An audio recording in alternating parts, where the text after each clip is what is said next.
Joining us now, Congressman from the 6th District of Virginia. That's the Southwest Virginia area, Lynchburg through Roanoke, Congressman Ben Cline. Congressman, great to have you, sir. Good morning. Great to be with you. So, Congressman, we got a lot to talk about. Let's start with the border and all these Democrats voting against the president's emergency order, 13 Republicans voting with Pelosi. You, not one of them. Thank you for that. What's the deal here? Do they just want an open border situation, or, you've been there a couple months now, talking to your colleagues. What do the Democrats want, sir, on the border? What do they want? Oh, they want open borders. You're absolutely right. And it's becoming clearer and clearer, and they're being bolder and bolder about calling for open borders. And it's all about the president. They just want to oppose the president. Many who have voted for borders in the border walls in the past have decided that because it's a Trump border wall, they don't want it. And so yesterday in the Judiciary Committee, we had a hearing on the crisis at the border involving unaccompanied minors. But every Democrat up and down the row talked about the emergency at the border, the crisis at the border. And I asked them, I said, wait, you're telling me we have an emergency at the border? That's pretty much what the president is saying. And that's what he's trying to address. So for the hypocrisy is just becoming so overwhelming, it's ridiculous. The Mueller investigation about to draw to a close. Boxes are being moved out. I heard last night that it's maybe 10 days to 2 weeks from wrapping up. When that is done, Congressman Ben Cline, do you think that it should be made public? Do you think there should be complete transparency? I mean, taxpayers have invested, $50 million in this 2 years. Should that be released? What do you think, sir? Absolutely. Yeah, absolutely. I'm a huge fan of transparency, put in a number of transparency measures in the House. The General Assembly had to stay an extra day because of a Cline rule that I put in place to require 48-hour review for the final budget. And I was up here getting texts and tweets from my colleagues down in Richmond just giving me a little bit of grief about them having to stay an extra day, all in fun. But, transparency is critical in our government. It's the people's government, and we have to remember that. And so we need to release the Mueller report, and so that everybody can see exactly what they found or what they did not find. Is it realistic to expect after this is the Ox, by the way, from Minnesota, talk show host, sir? It's an honor and a pleasure to be on with you, sir. Yeah, likewise. But is it realistic to expect that the Mueller report will come out benign after all this time? I mean, how in the world can it come out benign? They've got to find something, don't they? Otherwise, he's the laughing stock, and this whole thing is exposed for the fraud that it is. I think that it's very likely that they, after reviewing and going through all of the investigatory steps, that they don't find anything. And if they don't, we'll look at the facts, and the problem will be that you have partisans up here who are so rabidly against the president that they won't let that be the end of it. Adam Schiff is talking to the very people who are involved in this situation, creating conflicts of interest that he is alleging occurred on the in the president's situation. So again, Schiff is looking to not end when the Mueller report is filed, regardless of what it says. Yeah. It's unfortunate, and we need to press to end it if that's what the Mueller report says. Well, you wonder if we're looking back on this in 2 or 3 years as to the Mueller report. I mean, is this just going to be the biggest boondoggle ever? Yes. Yes. I think it will be. It is going to be. Look, this is going to go down in history as one of the biggest hoaxes, heists ever ever foisted on the American public. They're going to claim nothing there. They're going to claim victory, right? That Manafort's in jail and that Cohen's in jail. None of that had anything to do with Russian collusion or anything else. And remember, in the book Shattered, written by two Democrat reporters that were running around following the Hillary Clinton campaign, that book Shattered, which I read, and they said it right in there. They expected Clinton to win, and then they were going to write a book on how she won and everything else. And of course, they were shattered that night, and they sat around with a couple scotches, and they said, "Wow, what are we going to blame this on?" And they're like, "The Russians, right?" And I mean, they did spend $100,000 on Facebook. I mean, they did. It's an honor for me to get appointed to the Judiciary Committee. We're going to follow the facts. We're not going to follow the allegations. We're not going to, we're only going to follow the facts that are presented to us. And so we're looking forward to the Mueller report being presented to Congress, the facts that are in the Mueller report, and that's what the Judiciary Committee is going to base its actions on, the facts that are in the report, and not just a bunch of political winds that blow here and there. Congressman, how do you how's your relationship with Georgia Congressman Doug Collins, who's really going to be the front line here in defending the president on these allegations and subpoenas and everything that come from Intel Chair Adam Schiff? Do you guys have a good working relationship, and do you see yourself being able to be one of his key guys? We do. We have a great working relationship. Doug Collins is a solid guy. And will be a steady hand for the minority on the Judiciary Committee, and I'm proud to be one of his lieutenants, as it were, on the Judiciary Committee in the minority, and hopefully we won't be in the minority too much longer. Well, I hope not. Now, you're the chairman of that is Nadler, right? Right, Jerry Nadler from New York. And so basically Ben Cline and Doug Collins on the front lines here in defending the president against subpoena after subpoena. Michael Cohen testifying, sir, today. He's going to jail pretty soon, but he's saying that the president's a liar, that he's a racist, that he's a cheat, that he's this, he's that, and he had crimes in office. Did this guy just lie to the Congress, and that's why he's going to jail? What is up with this guy? It is just ridiculous that the first witness who's called to testify by the Democrats when they get their new majority is somebody who's going to jail for lying to Congress. It just it boggles the mind. You can't make this up. Understand just the kind of politics that they're engaged in.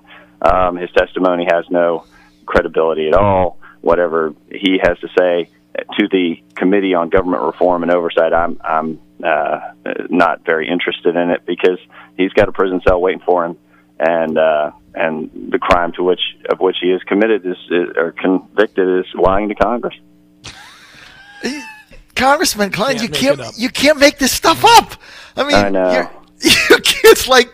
It's like out of the Onion newspaper, right? You were saying, absolutely, or the National Enquirer that you get on the supermarket at the Food Lion there when you're checking out with your eggs and milk. I mean, it's incredible. This guy is going back to Congress, and he's going to jail for lying to Congress, and now he's going back to Congress to testify to get the real truth. Get the real truth, and it's a star witness.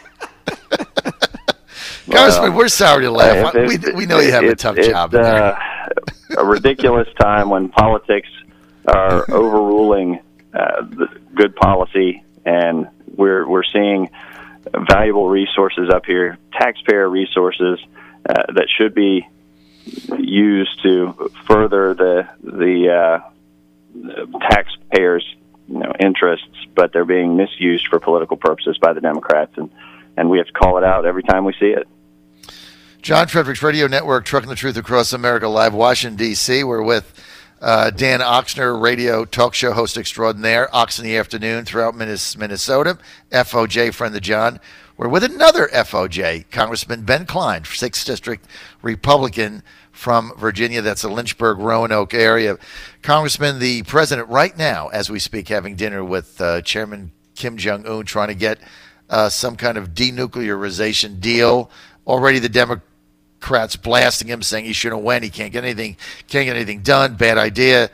same Democrats basically that want to negotiate for peace and give peace a chance, blasting Trump on this. I know you've been briefed on some of it. What are the minimum expectations you're looking for here for President Trump with his summit with Kim Jong-un, sir? Well, I'm hopeful that the president will make progress, but and I'm hopeful that we can see some movement from the North Koreans other than no testing, which is progress. The fact that they have not over the last several months engaged in any nuclear testing, fired any missiles, tested any missiles.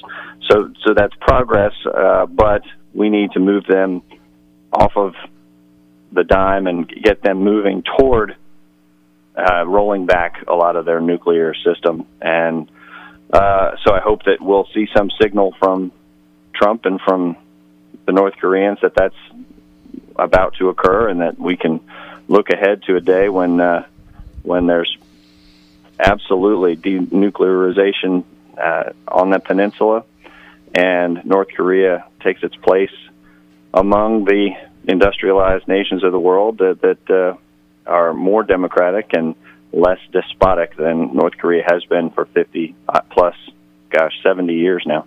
Are you willing to buy into the notion that little Kim really wants his future for his kids as an industrialized nation, that he's actually looking to move into that world? Are we buying this from him? Has he had an epiphany?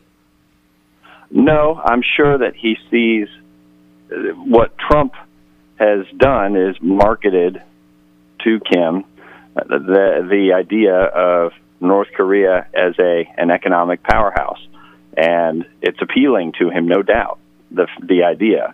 But will Kim embrace that if it means losing some of the power that he has over the economy and over the system that he has? That's the question. Is he willing to take that risk? Just wonder if he's I'm not sure. I wonder if he's seeing the writing on the wall that his system is unsustainable and that his population is going to evaporate, basically, and the money's going to dry up here pretty soon within his lifetime. Well, the sanctions that the president's put on him have been very dire, because they're cutting off their food supply, they're cutting off their cash supply. Yeah. I mean, they can't get hard cash. And look, the minute and their army right now, they have to take a day a week out of training, and they have to rummage for food in the woods and the forest. When you can't feed your army and you're Kim Jong-un, it's over. So, I mean, this guy's got some stark realities that he's got to deal with, because if he loses the military, they turn on him. He's out. Same thing with Maduro in Venezuela, all these dictators. Congressman, we're almost out of time, but, I have to ask you this question, Congressman. Sure. Your favorite topic, Virginia, right? So, yeah. The Republicans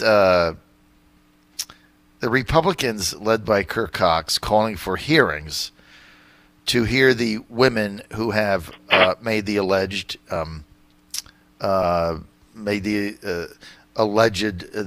victims against Lieutenant Governor Justin Fairfax, and the Republicans saying they deserve to be heard. They have a voice. They want a hearing. They deserve to be heard. Your former colleagues in the House of Delegates, led by Eileen Filler-Corn, blocking them, attempting to block them from testifying and giving Justin Fairfax his due process. Now the Republicans saying we're going to go forward with it anyway. Should Fairfax resign? Should they have the hearings? What do you think? Well, the facts are still coming out, and as a former prosecutor, a sexual violence prosecutor, I know that we have to wait for all the facts to come out. And I also believe that every woman deserves to be heard, an opportunity to tell her story, and so these women do deserve the opportunity to tell their story. So while the statute of limitations hasn't run in either Massachusetts or North Carolina, where these crimes were alleged to have been committed, there is not that opportunity. There is talk of the House of Delegates giving them that opportunity, and we'll see what the facts have to say. I don't want to prejudge on that basis, and that's it's the same opportunity that I wanted given in the Kavanaugh hearings. The allegations from Ms. Blasey Ford needed to be heard. Women deserve the opportunity to be heard. So the same thing should apply here in this case. But we shouldn't rush to judgment until the facts are heard. Now, on the governor, that's a different story. The picture in the yearbook was abhorrent and racist and has no place in Virginia, and he is unable, he's compromised in his ability to lead this state. He's not running for re-election, so for the benefit of the state, the people of Virginia, he needs to go. And so I've called for his resignation, and I continue to hope that he will do what's right for Virginia and step down. What about Mark Herring, who did the exact same thing? Well, since he can run for re-election, I think it's up to the voters, and I'm hopeful that the Democratic Party will not nominate him. I have every confidence that he will not be nominated or elected by the general public for any future office. But it's up to the voters to decide that, and so we'll see what happens in another 3 years. But for the governor who can't run for re-election, I think we can't advertise Virginia. It's the best state. It's a great state to do business in. We need to advertise it from coast to coast around the world. And this governor is busy running around tunnels underneath the governor's mansion because he's afraid to go outside for fear that he's going to get protested. We can't have that in our governor's mansion, and so that's why we need a new governor. I got to tell you, Congressman Cline, you know how many questions people I've asked the same question to, the hypocrisy, or the Herring versus Northam, they did the same thing. You've just given me the best answer. That is really the best answer of why you didn't call on Herring to resign and Northam, because he can be left up to the voters. Northam cannot, and so he cannot lead, and now you're calling him the tunnel governor. And I'm going to coin that, if you don't mind, Congressman. Sure. Whenever possible, the voters the decision should be left to the voters. Best answer I've gotten in 2 months, and since this happened, from Ben Cline. You heard it right here on the John Fredericks Radio Network. They miss you in the House of Delegates in Virginia. Not when they have to run an extra day long, but then they're doing a great job down there, and they're going to retain their majorities in the House and the Senate in November, and Virginia's going to continue to be the great state that it always has been. All right, Congressman Ben Cline, thanks for being with us, John Fredericks Radio Network.